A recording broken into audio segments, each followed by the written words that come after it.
সফর মাসের শেষ বুধবার আখিরি চাহা সোমবার রসুল করিম সাল্লাল্লাহু আলাইহি ওয়াসাল্লাম জীবনের শেষ সময় সর্বশেষ এই দিনে সফর মাসের শেষ বুধবারে সুস্থ হয়েছেন। আল্লাহ রসুল সাল্লাল্লাহু আলাইহি ওয়াসাল্লামের আনন্দে গোটা জগৎ আনন্দিত হয়েছিল, সাহাবাই কেরাম আনন্দিত হয়েছিলেন। আজকের এই দিনে আখিরি চাহা সোমবার দিনে সকালবেলা গোসল করে মা বোন অথবা মুসলিম ভাইয়েরা, আমার মা বোনেরা গোসল করে 2 রাকাত নফল নামাজ পড়ে এই দোয়াটি যদি 70 বার পাঠ করতে পারেন আপনার কপাল খুলে যাবে। আল্লাহর কাছে আপনি যা চাইবেন আল্লাহ তাআলা আপনাকে তাই দিবেন। নবীজির উসিলা দিয়ে আল্লাহর কাছে চাইবেন, প্রত্যেকটা চাওয়া আল্লাহ তাআলা পূরণ করবেন। বিপদ মুসিবত টেনশন সব দূর করবেন, চাওয়া পাওয়াগুলো পূর্ণ করবেন, পরিবারের অশান্তি দূর করে দিবেন, পরিবারে আয় রুজিতে আল্লাহ তাআলা বরকত দান করবেন। প্রিয় দিনী ভাই ও বোন, আল্লাহ রসুল সাল্লাল্লাহু আলাইহি ওয়াসাল্লাম হায়াত পেয়েছিলেন 63 বছর জিন্দেগি। নবীজির এই 63 বছর জিন্দেগিতে আল্লাহর রসুল সাল্লাল্লাহু আলাইহি ওয়াসাল্লাম সর্বশেষ 63 বছর সর্বশেষ যখন আল্লাহর রসুলের হায়াত, এই দুনিয়ার পার্থিব জীবন থেকে রাসূলুল্লাহ দুনিয়া থেকে বিদায় নিয়ে চলে যাবেন, আল্লাহ তাআলা কোরআনুল কারীম আয়াত নাজিল করে দিলেন, ইন্নাকা মাইয়িতুন ওয়া ইন্নাহুম মাইয়িতুন। ওগো নবীজি, আপনার পূর্বে যত নবী রসুল ছিলেন সবাই তো দুনিয়া থেকে বিদায় নিয়ে চলে গেছে, মৃত্যুবরণ করতে হয়েছে। ওগো রসুল, আমি আল্লাহ রাব্বুল আলামিন আপনাকেও বলছি আপনিও দুনিয়া থেকে বিদায় নিয়ে যেতে হবে, সুবহানাল্লাহ। কিন্তু রাসূলুল্লাহ সাল্লাল্লাহু আলাইহি ওয়াসাল্লামকে মালাকুল মউত এসে বললেন, ইয়া রাসূলুল্লাহ, আল্লাহ তাআলা আমাকে বলেছেন, আল্লাহ তাআলা জানিয়েছেন আপনি যতদিন আপনি পৃথিবীতে থাকতে চান সেটা আপনার ইচ্ছে। রসুল করিম সাল্লাল্লাহু আলাইহি ওয়াসাল্লাম বলছেন আমার যতদিন ইচ্ছে ঠিক আছে, তারপরে কি হবে? মালাকুল মউত বলেন তারপরে আপনার মৃত্যু হবে। রসুল করিম সাল্লাল্লাহু আলাইহি ওয়াসাল্লাম বললেন তাহলে আমার আর হায়াত চাই না, আমি আমার বন্ধুর কাছে, আমার রবের কাছে, রফিকে আলার কাছে আমি চলে যেতে চাই। সুবহানাল্লাহি ওয়া বিহামদিহি। প্রিয় দিনী ভাই ও বোন, আল্লাহর রসুলের জীবনের সর্বশেষ সময়ে তিনি খুব অসুস্থ ছিলেন। রাসূলুল্লাহ সাল্লাল্লাহু আলাইহি ওয়াসাল্লামের শরীর মুবারকে প্রচণ্ড জ্বর, বারবার তিনি বেহুশ হয়ে যান। আম্মা জান আয়েশা সিদ্দিকা রাদিয়াল্লাহু তাআলা আনহা রাসূল করিম সাল্লাল্লাহু আলাইহি ওয়াসাল্লামের মাথা মুবারকের মধ্যে পানি ঢালছেন, কলসি দিয়ে পানি ঢালছেন। রাসূল জ্ঞান ফিরে আসে, আবার আল্লাহর রাসূল অসুস্থ হয়ে যান। সাহাবারা কান্নাকাটি শুরু করে দিলেন, নবীজির স্ত্রীগণ কান্নাকাটি শুরু করে দিলেন, মুসলিম যারা আছে সবাই কান্না করতেছে, হায় হায় রাসূলুল্লাহ সাল্লাল্লাহু আলাইহি ওয়াসাল্লামকে আমাদের থেকে দুনিয়া থেকে বিদায় নিয়ে চলে যাবেন। নবীজি অসুস্থ হওয়ার পরে এই সর্বশেষ সুস্থ হয়েছিলেন সফর মাসের শেষ বুধবার আখিরি চাহা সোমবারে, সবাই আনন্দিত হয়েছিল। প্রিয় দিনী ভাই ও বোন, আল্লাহর রসুল সাল্লাল্লাহু আলাইহি ওয়াসাল্লাম অসুস্থ ছিলেন। প্রিয় দিনী ভাই বোন, আমলটি আমি বলে দিব, তার আগে আরেকটি কথা বলতে চাই, গুরুত্বপূর্ণ কথা। আল্লাহর রসুল ইন্তেকালের পূর্ব মুহূর্তে আবু বকর সিদ্দিক রাদিয়াল্লাহু তাআলা আনহুকে এবং নবীজির চাচাতো ভাই জাফর রাদিয়াল্লাহু আনহুকে কাদের মধ্যে ভর দিয়ে মসজিদে নববীতে গেলেন।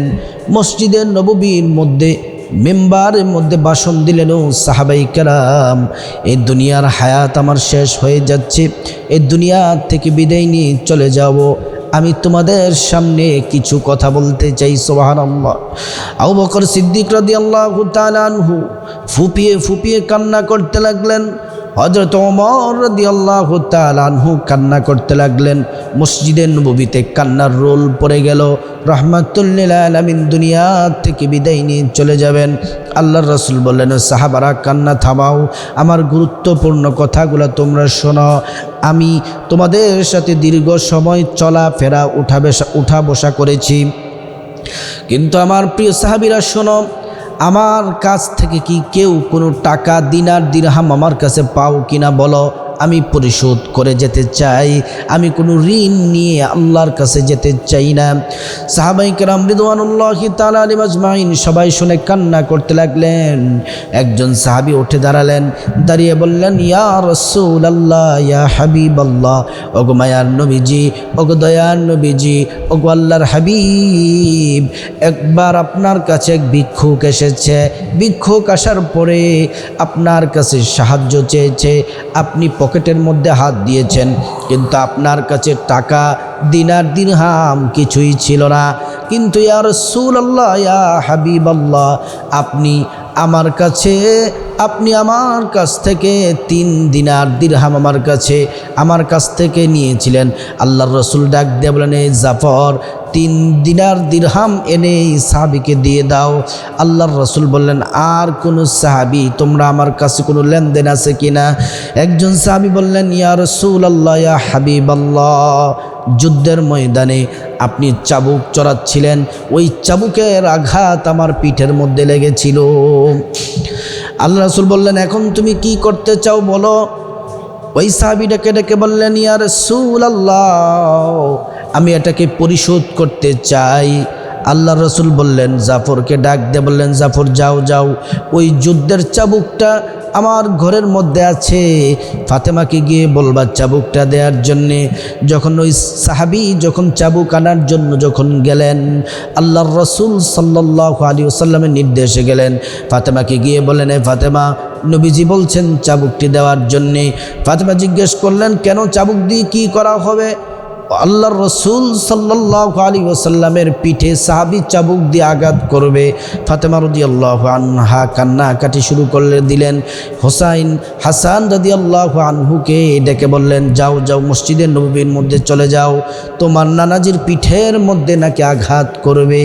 সবাই কান্না শুরু করে দিয়েছে। ওই সাহাবীর হাতে চাবুক দেওয়া হলো। এবার সাহাবী ডেকে বললেন, ইয়া রাসূলুল্লাহ, ইয়া হাবিবাল্লাহ, আপনি যখন চাবুকটি মেরেছিলেন ওই সময় দুর্ভিক্ষের যুদ্ধ ছিল, আমার শরীরের মধ্যে কোনো জামা ছিল না, কাপড় ছিল না। আল্লাহর রাসূল সাল্লাল্লাহু আলাইহি ওয়াসাল্লাম জামাটা টান দিয়ে খুলে দিলেন, এবার আঘাত করো পিঠের মধ্যে। ওই সাহাবী রাসূল করিম সাল্লাল্লাহু আলাইহি ওয়াসাল্লামের পিঠ মোবারকের দিকে গেলেন, পিছন দিক দিয়ে গেলেন, গিয়ে ওই সাহাবী রাসূলুল্লাহ সাল্লাল্লাহু আলাইহি ওয়াসাল্লামকে জড়িয়ে ধরে মোহরে নবুয়তের মধ্যে চুম্বন করতে লাগলেন। চুম্বন করে আর কেঁদে বলে, ইয়া রাসূলুল্লাহ, এটা শুধুমাত্র একটা প্ল্যান প্রোগ্রাম ছিল, আপনাকে আঘাত করা আমার কোনো ইচ্ছা ছিল না।